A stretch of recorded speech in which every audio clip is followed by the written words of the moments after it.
All right, hello, my seniors. This is for 12th grade senior English, so if you are not part of 12th grade, you do not have to watch this. So today, I'm going to be reading to you guys from The Five People You Meet in Heaven. There it is. I read this my senior year of high school, and I loved it. It's one of the best stories that I've ever read, and if you are friends with me or if you're my family, you've read the book because I make everyone read it. I like to teach this as a last thing that you guys do at the end of the year because it's such a beautiful story. So if you want to just listen along and not read words, that's totally fine. You can do that. If you do prefer to listen to my voice and read along, if you go to www.mrfigs.com, I guess he's some English teacher somewhere. But anyways, you can find the PDF of The Five People You Meet in Heaven on your phone. Or if you can't find it that way, just type in The Five People You Meet in Heaven PDF, and it should pop up. That's how I found it. So go ahead and do that if you want to. Also, since I'm being recorded, don't be afraid to pause and maybe write your thoughts down on a piece of paper. Feel free to comment below if you want to discuss the book with me. I hope you guys enjoy it. It's by Mitch Albom, and I'm going to start it right now. I will be reading, I always tell you guys this, we'll be reading page 1 to page,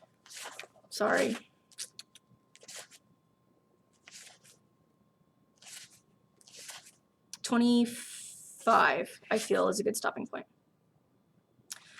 I have not been drinking coffee lately because I don't sleep at night, but today I'm drinking like a gallon of it because I want to be like amped for class. So I'm all like, woo, wanting to party. All right, here we go. The Five People You Meet in Heaven, written by Mitch Albom. I hope you guys enjoy. Put on your thinking caps, pay attention. I hope you love it as much as I do. Here we go. This is the dedication. This book is dedicated to Edward Beachman, my beloved uncle, who gave me my first concept of heaven. Every year, around the Thanksgiving table, he spoke of a night in the hospital when he awoke to see the souls of his departed loved ones sitting on the edge of the bed, waiting for him. I never forgot that story, and I never forgot him. Everyone has an idea of heaven, as do most religions, and they should all be respected. The version represented here is only a guess, a wish in some ways, that my uncle and others like him, people who felt unimportant here on earth, realized finally how much they mattered and how they were loved. Chapter 1. The End. This is a story about a man named Eddie, and it begins at the end with Eddie dying in the sun. It might seem strange to start a story with an ending, but all endings are also beginnings. We just don't know it at the time. The last hour of Eddie's life was spent, like most of the others, at Ruby Pier, an amusement park by a great gray ocean. The park had the usual attractions: a boardwalk, a Ferris wheel, roller coasters, bumper cars, a taffy stand, and an arcade where you could shoot streams of water into a clown's mouth. It also had a big new ride called Freddy's Free Fall, and this would be where Eddie would be killed in an accident that would make newspapers around the state. At the time of his death, Eddie was a squat, white-haired old man with a short neck, a barrel chest, thick forearms, and a faded army tattoo on his right shoulder. His legs were thin and veined now, and his left knee, wounded in the war, was ruined by arthritis. He used a cane to get around. His face was broad and craggy from the sun, with salty whiskers and a lower jaw that protruded slightly, making him look prouder than he felt. He kept a cigarette behind his left ear and a ring of keys hooked to his belt. He wore rubber-soled shoes. He wore an old linen cap. His pale brown uniform suggested a working man, and a working man he was. Eddie's job was maintaining the rides, which really meant keeping them safe. Every afternoon, he walked to the park, checking on each attraction, from the tilt-a-whirl to the pipeline plunge. He looked for broken boards and loose bolts and worn-out steel. And sometimes he would stop, his eyes glazing over, and people walking past thought something was wrong, but he was listening, that's all. After all these years, he could hear trouble, he said, in the spits and stutters and thrumming of the equipment. With 50 minutes left on Earth, Eddie took his last walk along Ruby Pier. He passed an elderly couple. "Folks," he mumbled, touching his cap. They nodded politely. Customers knew Eddie. At least the regular ones did. They saw him summer after summer, one of those faces you associate with the place. His work shirt had a patch on the chest that read Eddie above the word maintenance, and sometimes he would say, "Hiya, Eddie Maintenance," although he never thought that was funny. Today, it so happened, was Eddie's birthday, his 83rd. A doctor last week had told him he had shingles. Shingles? Eddie didn't even know what they were. Once he had been strong enough to lift a carousel horse on each arm. That was a long time ago. "Eddie, take me! Eddie, take me!" 40 minutes until his death. Eddie made his way to the front of the roller coaster line. He rode every attraction at least once a week to be certain the brakes and steering were solid. Today was Coaster Day, the Ghoster Coaster they called this one, and the kids who knew Eddie yelled to get in the cart with him. Children liked Eddie, not teenagers. Teenagers gave him headaches. Over the years, Eddie figured he'd seen every sort of do-nothing, snarl-at-you teenager there was. But children were different. Children looked at Eddie, who, with his protruding lower jaw, always seemed to be grinning, like a dolphin, and they trusted him. They drew in like cold hands to a fire. They hugged his leg. They played with his keys. Eddie mostly grunted, never saying much. He figured it was because he didn't say much that they liked him. Now, Eddie tapped two little boys with backward baseball caps. They raced to the cart and tumbled in. Eddie handed his cane to the ride attendant and slowly lowered himself between the two. "Here we go! Here we go!" one boy squealed, as the other pulled Eddie's arm around his shoulder. Eddie lowered the lap bar and clack, clack, clack, up they went. A story went around about Eddie. When he was a boy growing up by the very same pier, he got in an alley fight. 5 kids from Pitkin Avenue had cornered his brother, Joe, and were about to give him a beating. Eddie was a block away on a stoop eating a sandwich. He heard his brother scream and he ran to the alley, grabbed a garbage can lid, and sent 2 boys to the hospital. After that, Joe didn't talk to him for months. He was ashamed. Joe was the oldest, the firstborn, but it was Eddie who did the fighting. "Can we go again, Eddie? Please?" 34 minutes left to live. Eddie lifted the lap bar and gave each boy a candy, retrieving his cane, then limped to the maintenance shop to cool down from the summer heat. Had he known his death was imminent, he might have gone somewhere else. Instead, he did what we all do. He went about his dull routine as if all the days in the world were still to come. One of the shop workers, a lanky, bony-cheeked young man named Dominguez, was by the solvent sink wiping grease off a wheel. "Yo, Eddie," he said. "Dom," Eddie said. The shop smelled like sawdust. It was dark and cramped with a low ceiling and pegboard walls that held drills and saws and hammers. Skeleton parts of fun park rides were everywhere. Compressors, engines, belts, light bulbs, the top of a pirate's head. Stacked against one wall were coffee cans of nails and screws, and stacked against another wall were endless tubs of grease. Greasing a track, Eddie would say, required no more brains than washing a dish. The only difference was you got dirtier as you did it, and not cleaner. And that was just the sort of work Eddie did. Spread grease, adjusted brakes, tightened bolts, checked electrical panels. Many times he had longed to leave this place and find different work and build another kind of life. But the war came. His plans never worked out. In time, he found himself graying and wearing looser pants and in a state of weary acceptance that this was who he was and who he would always be, a man with sand in his shoes in a world of mechanical laughter and grilled frankfurters. Like his father before him, like the patch on his shirt, Eddie was maintenance, the head of maintenance, or as the kids sometimes called him, the ride man at Ruby Pier. 30 minutes left to live. "Hey, happy birthday, I hear," Dominguez said. Eddie grunted. "No party or nothing?" Eddie looked at him as if he were crazy. For a moment, he thought how strange it was to be growing old in a place that smelled of cotton candy. "Well, remember, Eddie, I'm off next week, starting Monday, going to Mexico." Eddie nodded and Dominguez did a little dance. "Me and Teresa gonna see the whole family and party." He stopped dancing when he noticed Eddie staring. "You ever been?" Dominguez said. "Been? To Mexico?" Eddie exhaled through his nose. "Kid, I never been anywhere I wasn't shipped to with a rifle." He watched Dominguez return to the sink.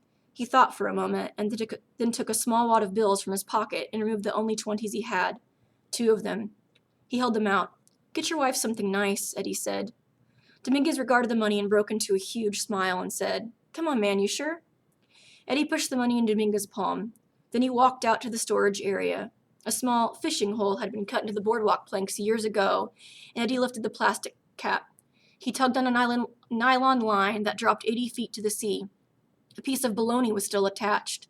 "We catch anything?" Dominguez yelled. "Tell me we caught something."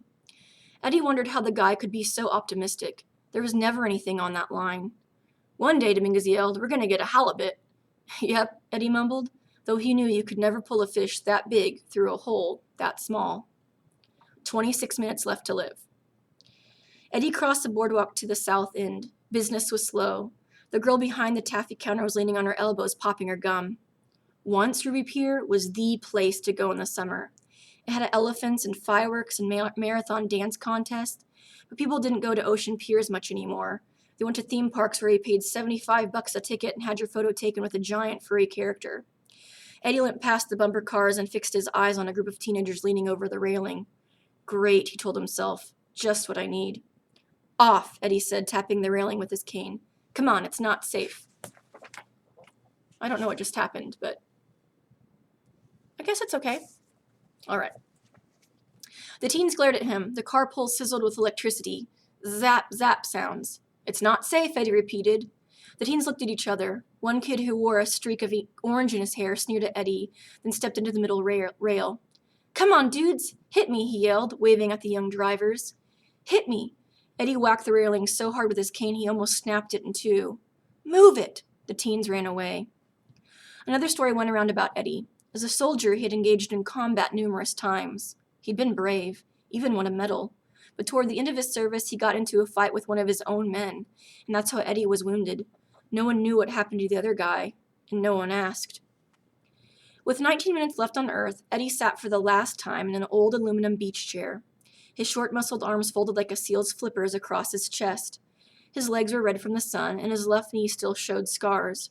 In truth, much of Eddie's body suggested a survived encounter. His fingers were bent at awkward angles, thanks to numerous fractures from assorted machinery. His nose had been broken several times in what he called saloon fights. His broadly jawed face might have been good-looking once, the way a prize fighter might have looked before he took too many punches. Now, Eddie just looked tired. This was his regular spot on the Ruby Pier boardwalk, behind the Jackrabbit ride, which in the 1980s was a Thunderbolt, which in the 1970s was the Steel Eel, which in the 60s was a Lollipop Swings, which in the 1970s was Laugh in the Dark, and which before that was the Stardust Bandshell, which was where Eddie met Marguerite. I really like this paragraph we're getting into. I think it's beautiful. Every life has one true love snapshot. For Eddie, it came on a warm September night after a thunderstorm when the boardwalk was spongy with water. She wore a yellow cotton dress with a pink barrette in her hair. Eddie didn't say much. He was so nervous he felt as if his tongue were glued to his teeth. They danced to the music of the big band, Longlegs Delaney and the Everglades Orchestra. He bought her a lemon fizz, and she said she had to go before her parents got angry. But as she walked away, she turned and waved. And that was a snapshot. For the rest of his life, whenever he thought of Marguerite, Eddie would see that moment, her waving over her shoulder, her dark hair falling over one eye, and he would feel the same arterial burst of love. That night, he came home and woke his older brother. He told him he'd met the girl he was going to marry. Go to sleep, Eddie, his brother groaned. Whoosh! A wave broke on the beach. Eddie coughed up something he did not want to see, and he spat it away. Whoosh! He used to think a lot about Marguerite. Not so much now. She was like a wound beneath an old bandage, and he had grown more used to the bandage. Whoosh! What was shingles? Whoosh! 16 minutes left to live. No story sits by itself. Sometimes stories meet at corners, and sometimes they cover one another completely like stones beneath a river.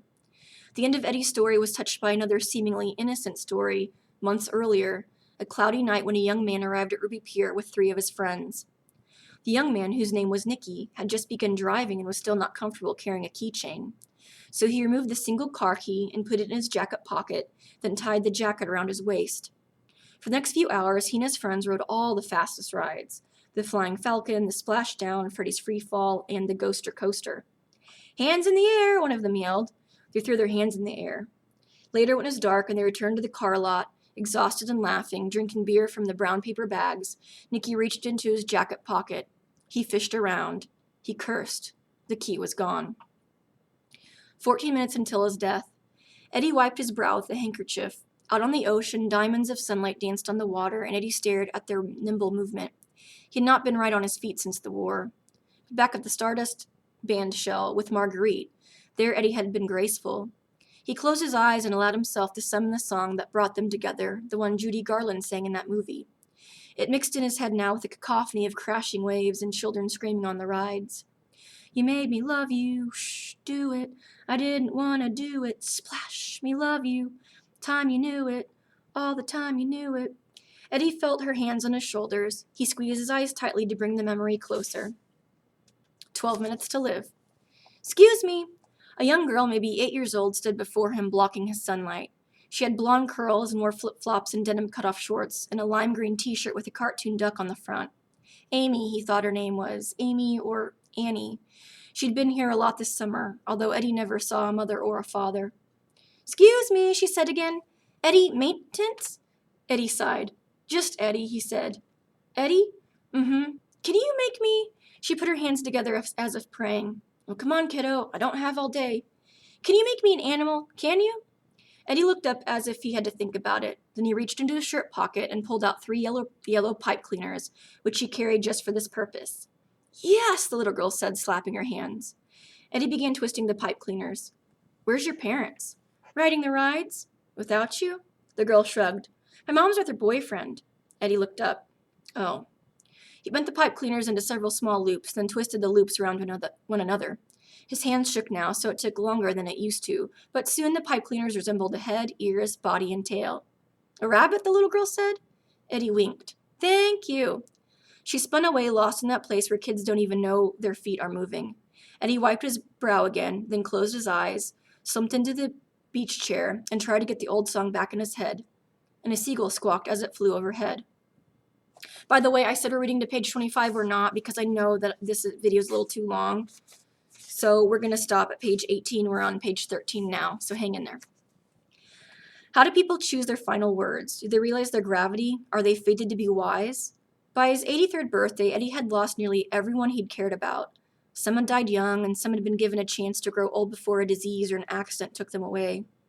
At their funerals, Eddie listened to the mourners, recalling their final conversations. It's as if he knew he was going to die, some would say. Eddie never believed that. As far as he could tell, when your time came, it came, and that was that. You might say something smart on your way out, but you might just as easily say something stupid. For the record, Eddie's final words would be, get back. Here are the sounds of Eddie's last minutes on Earth. Waves crashing, the distant thump of rock music, the whirring engine of a small biplane, dragging an ad from its tail, and this. Oh my gosh, look! Eddie felt his eyes dart beneath his lids. Over the years, he'd come to know every noise at Ruby Pier and could sleep through them like a lullaby. This voice was not in his lullaby. Oh my gosh, look! Eddie bolted upright. A woman with fat dimpled arms was holding a shopping bag and pointing and screaming.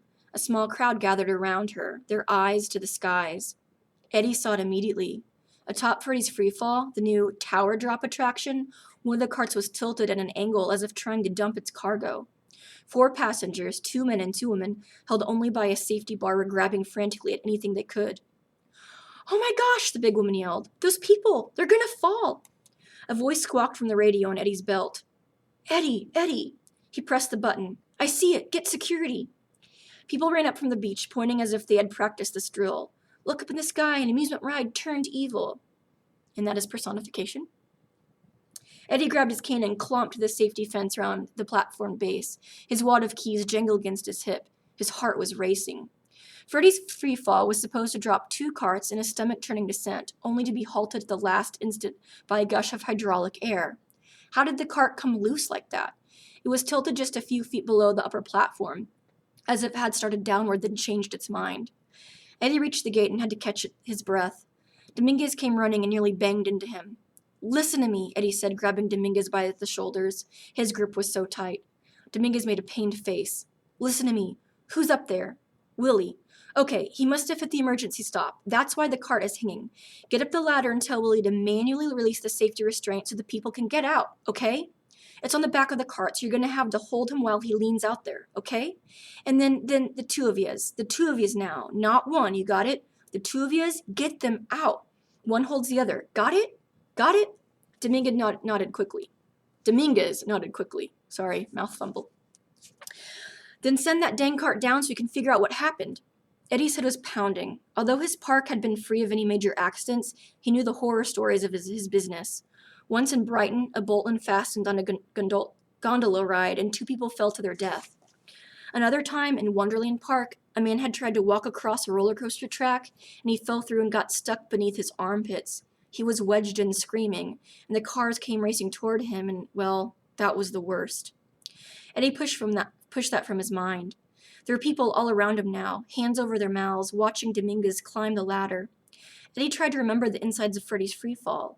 Engine, cylinders, hydraulics, seals, cables. How did a cart come loose? He followed the ride visually. From the 4 frightened people to the top, down the towering shaft, and into the base. Engine, cylinders, hydraulics, seals, cables. Dominguez reached the upper platform. He did as Eddie told him, holding Willie as Willie leaned toward the back of the cart to release the restraint. One of the female riders lunged for Willie and nearly pulled him off the platform. The crowd gasped. "Wait," Eddie said to himself. Willie tried again. This time he popped the safety release. "Cable," Eddie mumbled. The bar lifted and the crowd went, "Ah," and the riders were quickly pulled to the platform. The cable is unraveling. And Eddie was right. Inside the base of Freddy's Freefall, hidden from view, the cable that lifted cart number 2 had for the last few months been scraping across a locked pulley. Because it was locked, the pulley was gradually ripped the cable. Sorry, I'm going to read that again. Because it was locked, the pulley had gradually ripped the cable's steel wires, as if husking an ear of corn, until they were nearly severed. No one noticed. How could they notice? Only someone who had crawled inside the mechanism would have seen the unlikely cause of the problem. The pulley was wedged by a small object that must have fallen through the opening at the most precise moment. A car key.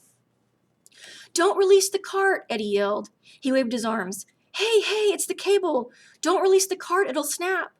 And by the way, he's like yelling that. It's all caps. So that's why I'm trying to give some oomph in my reading. The crowd drowned him out. It cheered wildly as Willie and Dominguez unloaded the final rider. All 4 were safe, and they hugged atop the platform. "Dom! Willie!" Eddie yelled. Someone banged against his waist, knocking his walkie-talkie to the ground. Eddie bent to get it. Willie went to the controls. He put his finger on the green button, and Eddie looked up. No, don't! Eddie turned to the crowd. "Get back!" Something in Eddie's voice must have caught the people's attention. They stopped cheering and began to scatter. An opening cleared around the bottom of Freddy's Freefall, and Eddie saw the last face of his life. She was sprawled upon the ride's metal base, as if someone had knocked her into it. Her nose was running, and tears were filling her eyes. The little girl with a pipe cleaner animal. Amy or Annie. Mom, she heaved, almost rhythmically, her body frozen in the paralysis of crying children. Mama! Eddie's eyes shot from her to the carts. Did he have time? Her to the carts. Whomp. Too late. The carts were dropping. Jesus, he released the brake. And for Eddie, everything slipped into watery motion. He dropped his cane and pushed off his bad leg and felt a shot of pain that almost knocked him down. A big step. Another step. Inside the shaft of Freddy's Freefall, the cable snapped its final thread and ripped across the hydraulic line. Cart number 2 was in a dead drop now. Nothing to stop it. A boulder off a cliff. In those final moments, Eddie seemed to hear the whole world. Distant screaming, waves, music, a rush of wind, a low, loud, ugly sound that he realized was his own voice blasting through his chest. The little girl raised her arms. Eddie lunged. His bad leg buckled. He half flew, half stumbled toward her, landing on the metal platform, which ripped through his shirt and split open his skin, just beneath a patch that read Eddie and maintenance. He felt 2 hands in his own, 2 small hands, a stunning impact, a blinding flash of light. And then, nothing. All right, so we're going to stop there for today. I hope you guys, it was easy for you to understand. I know that usually in the classroom we stop, we talk about things, and you guys give me your perspectives, and we talk about characters and analyzing them. I know that we really can't do that right now because we're not live, but if you'd like to comment below what you're thinking of the book, or maybe a quote that you really liked that really you can connect to, give me the quote that you like. Just tell me what your thoughts are. I hope that you guys are staying positive. Take care of yourself. I love you all, and I will be reading the second part of the novel on Wednesday to you, and that will be posted for next week. So next week you'll have like 3 different ones to listen to, if that makes sense. So bear with me. I'm new at this. I'm doing the best I can. Once again, I love you all. I'll see you later. Bye.